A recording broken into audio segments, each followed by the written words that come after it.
Good morning, church. It's good to be with you today. And today I want to focus on 3 instances of recognizing too late the importance of a situation. And the first, we have the prayer in the garden with the disciples, where Jesus wants his disciples to stay awake and pray with him, and 3 times he goes away and comes back and they're asleep. One of the gospel authors says it's because they're overcome with grief. They're so exhausted, they're so emotional, they just couldn't stay awake. But after the 3rd time that they're sleeping and they couldn't pray, Jesus says, "Are you still sleeping and resting? See, the time is near. The Son of Man is betrayed into the hands of sinners. Get up, let's go. See, my betrayer is near." That opportunity to pray for Jesus and for themselves. He says, the spirit is willing, but the flesh is weak. Pray so that you don't enter into temptation. He was talking to them. They were just about to be put to an extreme test, and they missed the opportunity to pray. The next opportunity we have that was missed is with Judas. After he betrays Jesus, hands him over, he says, "I have sinned by betraying innocent blood." But it's too late. The betrayal has already taken place. Jesus has already been arrested, and Judas is overcome with guilt. And his response is one that we should not take because he commits suicide. And because he's just so overwhelmed, and he missed the truth of what he was supposed to be doing in the moment, and it was too late when he realized. The third is the Roman soldier who crucifies Jesus. After he dies, after Jesus dies on the cross, and that curtain is ripped and the earthquake happens, then the centurion says, "Truly this man was the Son of God." A little late to realize and to remember.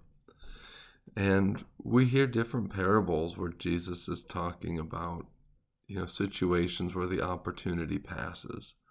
The bridesmaids who didn't bring the oil, the man who wasn't prepared to defend his home. And we as Christians are really called to be ready in the moment. Jesus says, "I'll be returning soon like a thief in the night. Be ready for me."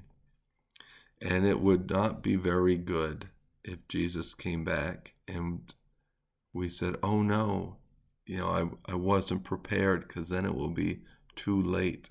Like the bridesmaids who knock on the door after they've gotten the oil, and the groom says, "Sorry, the door's already shut. It's too late now." And those, I think, are some of the worst words that could ever happen.